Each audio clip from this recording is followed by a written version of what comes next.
Halo, perkenalkan nama saya Fauzan Jaris, saya mahasiswa UMB 39 Teknik Mesin Universitas Mercu Buana. Di sini saya akan mempresentasikan terkait PPT atau tugas besar 1 dari matkul korosi.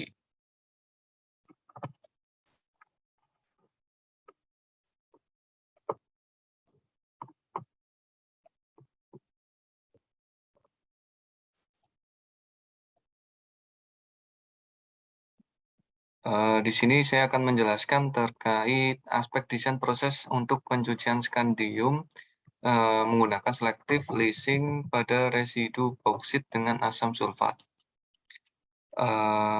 Mungkin saya next.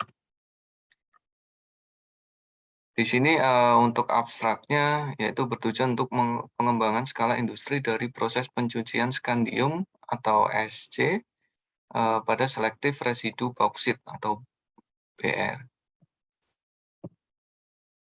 Di sini untuk bahan presentasi saya atau daftar isinya yaitu yang pertama adalah pendahuluan, kedua adalah bahan dan metode yang meliputi terkait dengan karakteristik bahan baku, kemudian metode eksperimental dan metode aritmatika. Kemudian yang terakhir nanti saya akan menjelaskan terkait hasil atau aspek desainnya. Jadi yang pertama terkait dengan pendahuluan, SC atau skandium adalah logam yang langka dan mahal secara komersial dengan meningkatnya aplikasi dalam teknologi canggih, terutama di sel bahan bakar oksida padat atau SOVC, sensor teknologi canggih, aplikasi paduan aluminium skandium canggih di industri otomotif. Kemudian ada aeronautika dan transportasi, kemudian teknik pencetakan 3D dan berbagai aplikasi dalam industri optik dan elektronik. Skandium memang bukan merupakan unsur langka di alam, tetapi merupakan unsur yang sangat jarang terkonsentrasi, terutama lebih dari 100 GT dalam mineral non-radioaktif, kemudian membuat endapan yang dapat digunakan secara komersial dari bahan kritis ini sangat langka. Oleh karena itu, deposit global residu kayak skandium dari industri mineral seperti biji fosfat, residu biji tanah, jarang, biji bauksit, biji zirconium dapat dimanfaatkan untuk pemulihan skandium. Jadi maksud di sini adalah untuk yang bahan kimia atau bahan skandium di sini adalah merupakan bahan yang langka. Kemudian ada beberapa mungkin penelitian terkait dengan skandium ini dengan menggunakan biji fosfat, residu biji tanah jarang, dan yang lain. Kemudian next, skandium ini atau residu bauksit di sini adalah produk sampingan dari industri aluminium Yunani, menghasilkan sekitar 750.000 residu bauksit per tahun. Residu bauksit basah adalah bubur yang sangat basah dan berbutir sangat halus, terutama terdiri dari senyawa Fe, Ca, dan aluminium atau Al, disertai dengan banyak elemen jejak yang berharga seperti V, Cr, Zn, Ga, Nb, Zr, Ta, lantanida, Y, dan Sc. REE berada pada konsentrasi sekitar 1 kg. Br kering dengan variasi kurang dari 10% untuk penyelidikan lebih dari 25 tahun. Kemudian perawatan hidrometalurgi adalah teknik yang paling umum digunakan untuk pemulihan REE atau elemen tanah langka dari residu bauksit. Perawatan hidrometalurgi yang diterapkan secara industri saat ini untuk pemulihan skandium biasanya melibatkan asam mineral dengan kondisi kuat atau terutama pada residu bauksit, metode pelarut alkali juga digunakan. Namun, pelarut alkali tidak mendukung beberapa metode yang paling canggih dari setelah pencucian. Next. Kemudian di sini, terkait bahan dan metode, di sini ada karakterisasi bahan baku, residu bauksit, kemudian ada metode eksperimental, kemudian ada metode aritmatika, pemrosesan data. Mungkin yang pertama terkait dengan karakterisasi bahan baku,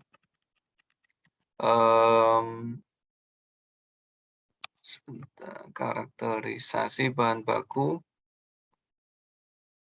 Nah, di sini, untuk sampel residu bauksit yang digunakan, atau diproduksi ya, ini pada Desember 2016 dan disediakan oleh, Viotia.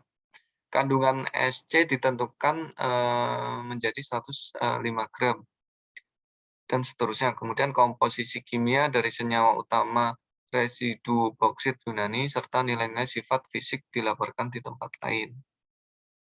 Kemudian ada metode eksperimental.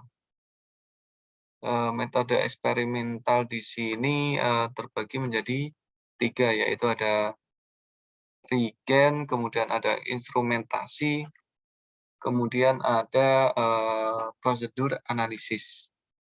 Mungkin yang pertama yang saya jelaskan yaitu terkait dengan regen. Regen di sini, mungkin percobaan pencucian yang dilakukan dengan menggunakan asam sulfat. Nah, terkait dengan standarnya di sini, atau elemen utama solusi multi elemen untuk, ICP, 1000 miligram per liter.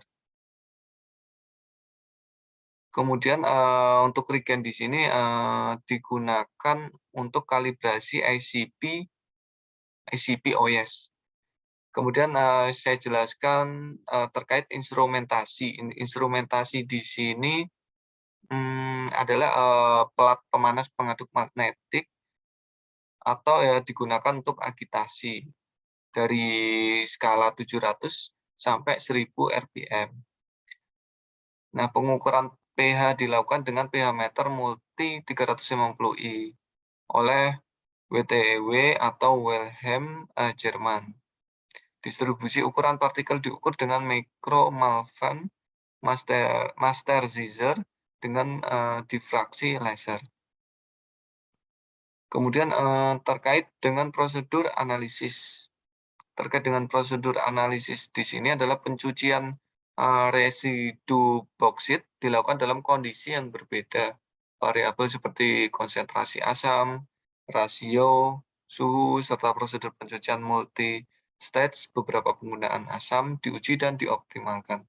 Pengadukan magnetik dan mekanis, diterapkan. Setelah pencucian, semua sampel disentrifugasi dan cairan supernatan, disaring di bawah vakum.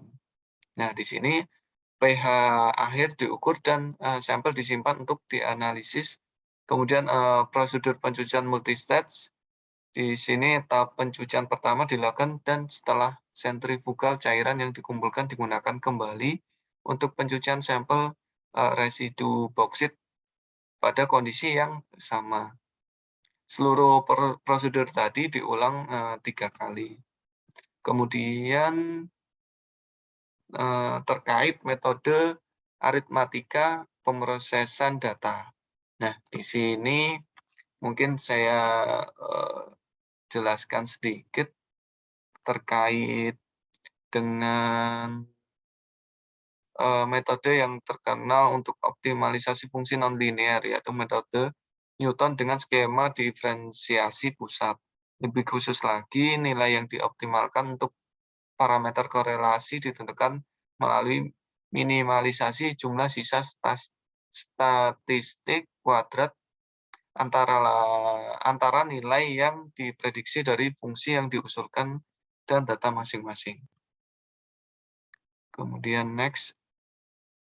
Dari hasil pengujian skandium tadi, di sini adalah, menunjukkan dampak yang terdeteksi hanya dari parameter berikut. Yang pertama adalah waktu pencampuran terutama untuk nilai kurang dari 1 jam, kemudian konsentrasi pakan asam dan nilai pH dependen dari Leyset, kemudian rasio pada umpan reaktor pencucian, kemudian, jumlah siklus, penggunaan kembali Leyset, yang sama ke batch, residu bauksit seger. Mengenai parameter lainnya, mereka tidak menunjukkan, variasi hasil skandium yang signifikan dalam kisaran kondisi skandium, selektif. Mungkin ini sedikit gambaran terkait hasil aspek, desain, dampak waktu, pencampuran. Nah, di sini, mungkin, bisa dilihat atau bisa diamati terkait dengan gambar satu ini adalah variasi hasil pencucian untuk skandium dengan mencampur waktu tinggal dan konsentrasi asam pakan sulfat di bawah konstan sama dengan 50. Nah, kurva yang berwarna menunjukkan fitting kinetika orde 1 ke data eksperimental yang relevan. Kemudian grafik yang ditambahkan kinetika urutan ke satu linear logaritmik, dalam hal hasil pencucian skandium untuk 3 konsentrasi asam umpan. Mungkin, secara tabel dapat dilihat sendiri, mungkin ini sudah standar dalam bentuk standar untuk pengujiannya. Next, mungkin, cukup sekian presentasi dari saya. Jika ada kurang lebihnya, saya mohon maaf. Terima kasih banyak. Sekian dan terima kasih.